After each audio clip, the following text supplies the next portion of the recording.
Welcome back. આજે આપણે વાત કરવાના છીએ unit 3 and interview with Arun Krishnamurthy અને તમે જોઈ રહ્યા છો આપની YouTube channel chalk and duster અને હું છું આપનો સાથી।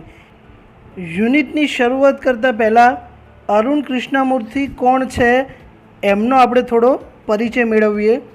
Arun Krishnamurthy was born in 1986 1986માં એમનો જન્મ થયો। Known for founding NGO called EFI Environmentalist Foundation of India in 2011 2011ની અંદર એક NGOની શરૂઆત કરી જેનું નામ છે એન્વાયરમેન્ટાલિસ્ટ ફાઉન્ડેશન ઓફ ઇન્ડિયા અને આ જે ફાઉન્ડેશન છે એનાથી પોતે જાણીતા બન્યા। Arun completed his bachelor in microbiology from Madras Christian college. મદ્રાસની ક્રિશ્ચિયન કોલેજમાંથી એમને માઇક્રોબાયોલોજીમાં બેચલર ડિગ્રી મેળવી। He worked at Google for 3 years in Hyderabad. હૈદરાબાદની અંદર ગૂગલની જે લોકલ ઓફિસમાં એમને 3 વર્ષ કામ કર્યું। He also studied mass communication in Delhi અને દિલ્હીની અંદર પોતે માસ કોમ્યુનિકેશનનો પણ અભ્યાસ કર્યો। તો આ હતી એમના વિશેની એક બેઝિક ઇન્ફોર્મેશન કે જે આપણા માટે જાણવી જરૂરી હતી। હવે આપણે શરૂ કરીએ આ યુનિટનું deep explanation. Arun Krishnamurthy was just 17 years old when he founded the NGO Environmentalist Foundation of India। Arun પોતે ફક્ત 17 વર્ષના હતા જ્યારે એમને એક NGOની શરૂઆત કરી। NGO એટલે કે નોન ગવર્મેન્ટ ઓર્ગેનાઇઝેશન, બિન સરકારી સંસ્થા જેનું નામ હતું એન્વાયરમેન્ટાલિસ્ટ ફાઉન્ડેશન ઓફ ઇન્ડિયા કે જે પર્યાવરણ માટે કામ કરતું હતું। Beginning with the turtle walk, begin એટલે કે શરૂઆત કરવી, ટર્ટલ વોક એટલે કે ધીમી ગતિએ, ધીમી ગતિએ એમને શરૂઆત કરી। સૌ પ્રથમ પગથિયું હતું a move to save turtle eggs and young hatchlings in Chennai. Turtle eggs એટલે કે જે કાચબાના ઈંડા અને એમના જે યંગ હેચલિંગ્સ, એમના જે નાના બચ્ચા હતા એમને બચાવવાની શરૂઆત કરી ચેન્નઈમાં। Today Arun and his team of volunteers have cleaned beaches and various water bodies in Chennai, Hyderabad, Delhi, Coimbatore and Puducherry। હાલની તારીખમાં અરુણ અને એમની ટીમ દ્વારા એમના જે વોલ્યુન્ટિયર્સ છે, એમના જે સ્વયંસેવકો છે એના દ્વારા ઘણી બધી વેરિયસ વોટર બોડીઝ કે જે જગ્યાએ પાણી ભેગું થાય છે એવી જગ્યાઓ સાથે સાથે બીચીસ ઘણા બધા દરિયા કિનારાઓ સાફ કરવામાં આવે છે। કેવી કેવી સિટીમાં? ચેન્નઈમાં, હૈદરાબાદમાં, દિલ્હી, કોયમ્બતુર, પુડુચેરી આ બધી જગ્યાએ ઘણી બધી જગ્યાએ પાણીની અંદર રહેલો કચરો જે છે એમની ટીમ અને અરુણ દ્વારા સાફ કરવામાં આવેલ છે। The team cleans lakes, beaches and zoos, plant trees, educates people through street plays and also make environment friendly paper bags। અરુણની ટીમ જે છે શું કરે છે? ક્લીન્સ લેક્સ તળાવ સરોવર સાફ કરે છે, બીચીસ એન્ડ ઝૂઝ દરિયા કિનારાઓ, પ્રાણી સંગ્રહાલયો આ બધું સાફ કરવાનું કામ કરે છે। સાથે સાથે પ્લાન્ટ ટ્રીઝ વૃક્ષારોપણ પણ કરે છે। Educates people through street plays, street play એટલે કે શેરી નાટકો દ્વારા જે લોકો છે એમને પર્યાવરણ વિશે જાગૃત કરવાનું કામ કરે છે, એમને એજ્યુકેટ કરવાનું કામ કરે છે। And also makes environment friendly paper bags અને સાથે સાથે પર્યાવરણને અનુકૂળ હોય એવી કાગળની જે થેલીઓ છે એ પણ બનાવે છે। Arun's team has students who joined him when they were in class 7 and continued to work with him even after 5 years। અરુણની ટીમમાં અમુક વિદ્યાર્થીઓ એવા છે કે જેમને આ સંસ્થા સાથે ધોરણ 7માં અભ્યાસ કરતા હતા ત્યારે કામ કરવાની શરૂઆત કરી, પરંતુ આજે 5 વર્ષ પછી પણ એ લોકો આ સંસ્થા સાથે જોડાયેલા છે, એની અંદર એક વોલ્યુન્ટિયર તરીકે કામ કરી રહ્યા છે। અરુણ કૃષ્ણમૂર્તિના ઇન્ટરવ્યૂમાં કેવા પ્રશ્નો પૂછવામાં આવે છે એના વિશે સમજીએ। Which experience as a child inspired you to take up the cause of the environment? What was your first activity? અરુણને પૂછવામાં આવે છે કે વિચ એક્સપિરિયન્સ, એક ચાઇલ્ડ તરીકે, એક બાળક તરીકે તમને કેવો અનુભવ થયો કે જેની અંદરથી તમને ઇન્સ્પિરેશન મળી, પ્રેરણા મળી કે પર્યાવરણ માટે કોઈ કામ કરીએ? અને what was your first activity? તમારી જે પહેલી એક્ટિવિટી, પહેલું કામ કયું હતું? અરુણ એનો જવાબ આપે છે, a beautiful lake next to my house which once had a lot of birds, frogs and snakes was heavily polluted. પોતે કહે છે કે પોતાના ઘરની બાજુમાં એક તળાવ હતું જેની અંદર લોટ ઓફ બર્ડ્સ, ઘણા બધા પક્ષીઓ, ફ્રોગ્સ એન્ડ સ્નેક્સ, દેડકાઓ અને સાપ રહેતા હતા. એ હેવીલી પોલ્યુટેડ એટલે કે બહુ મોટી માત્રામાં પ્રદૂષિત થયું. It lead to the spread of mosquitoes and turn it a lovely place into an ugly neighborhood. અને આના લીધે સ્પ્રેડ એટલે કે ફેલાવો, ત્યાં મચ્છરનો ફેલાવો થાય છે ને એક લવલી પ્લેસ, એક સુંદર જગ્યા જે છે એ ગંદી, અગલી, એક ગંદા પાડોશમાં ફેરવાઈ ગઈ. ધીસ હર્ટ મી બેડલી, અને આના લીધે મને બહુ દુઃખ થયું. And I wanted to do something about it, અને આના વિશે હું કંઈક કરવા ઈચ્છતો હતો. I got together with a couple of my friends and cleaned the pond next to my house. This was the first activity.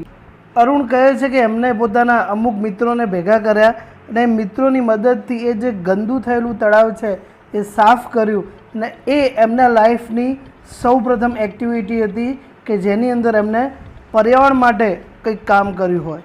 એના પછી next, what kind of support did you get from your parents and teachers? Was there any conflict between study time and activism?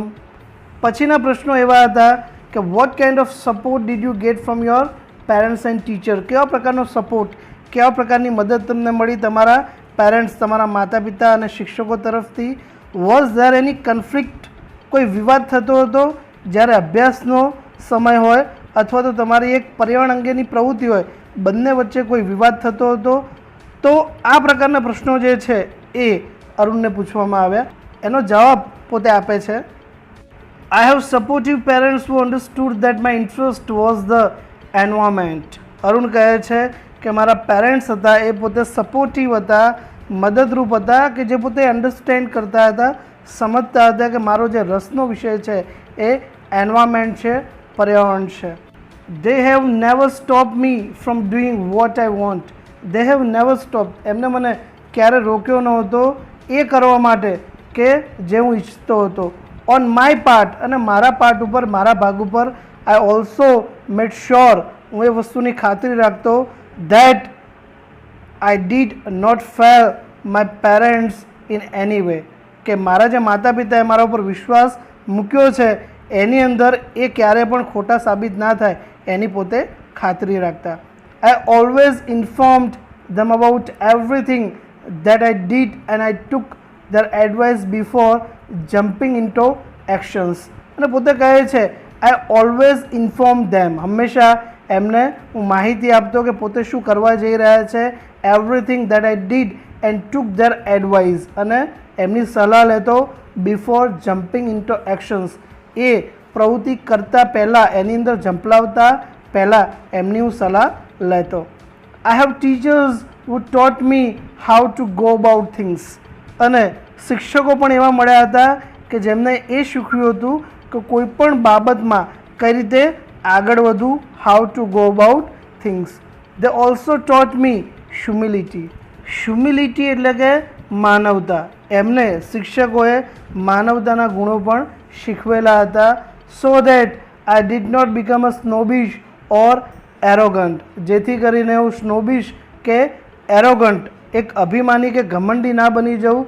And start thinking I was a superstar, અને એવું પણ ના વિચારું કે પોતે એક સુપરસ્ટાર છું, because I was doing all this environment work.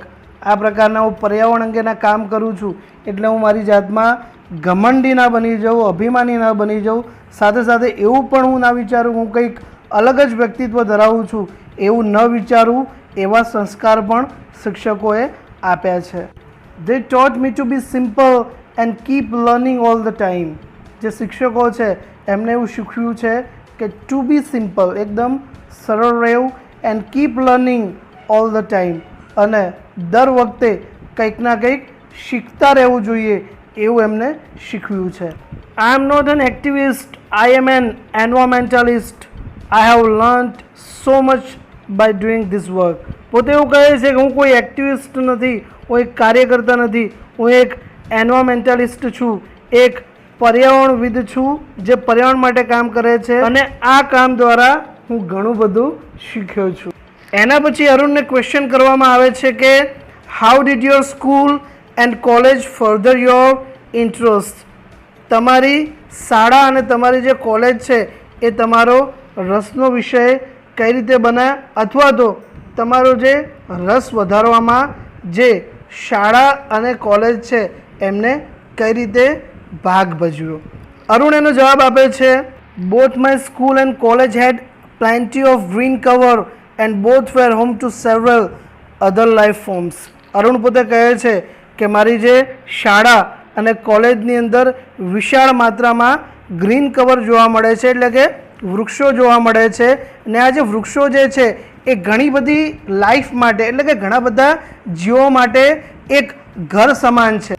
આપણે પક્ષીઓ માની લઈએ કે નાના જીવજંતુઓ માની લઈએ, ઘણા બધા જે જીવો છે એ વૃક્ષોમાં પોતાનું ઘર બનાવે છે.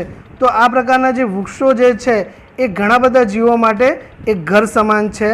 This made me understand there importance.